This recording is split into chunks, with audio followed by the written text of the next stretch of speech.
ഗ്രാമിക ന്യൂസിലേക്ക് സ്വാഗതം. Cable TV operators association Kannur ജില്ലാ കമ്മിറ്റിയുടെ ഗോൾഡ് 2025 നേതൃത്വ പരിശീലന ക്യാമ്പിന് തുടക്കമായി. കണ്ണൂർ നാനാർ അക്കാദമിയിൽ നടക്കുന്ന camp Kerala Dinesh chairman MK Dinesh Babu ഉദ്ഘാടനം ചെയ്തു. ജില്ലാ പ്രസിഡന്റ് B ജയകൃഷ്ണൻ അധ്യക്ഷനായി.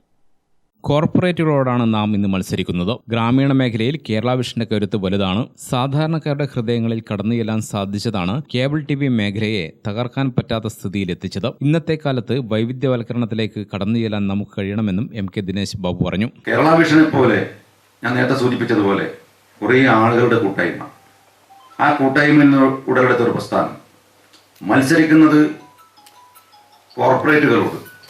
കോർപ്പറേറ്റുകളോട് മത്സരിച്ചാൽ നമുക്കറിയാം, നമുക്ക് പിടിച്ചു നിൽക്കാൻ വേണ്ടി കഴിയില്ല.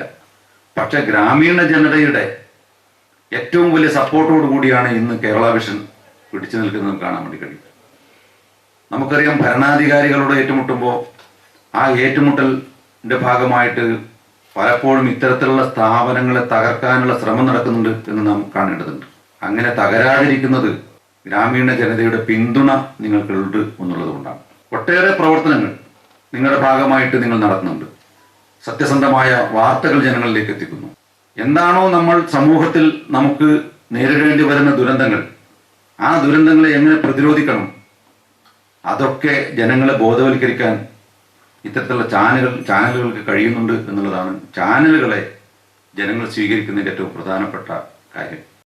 സംസ്ഥാന എക്സിക്യൂട്ടീവ് അംഗം KV രാജൻ മുഖ്യാതിഥിയായി. SIDCO president K Vijayakrishnan, Kerala vision news MD Prijesh Achandi, COA ജില്ലാ സെക്രട്ടറി MR രജീഷ് തുടങ്ങിയവർ സംസാരിച്ചു. സംസ്ഥാന ജില്ലാ മേഖലാ ഭാരവാഹികൾ ക്യാമ്പിൽ പങ്കെടുത്തു. Financial control and labour law essentials, enhancing internal and external customer care, human with machines, leveraging AI in small business എന്നീ വിഷയങ്ങളിൽ ക്ലാസുകൾ നടന്നു. 2 ദിവസങ്ങളിലായാണ് ക്യാമ്പ് നടക്കുന്നത്.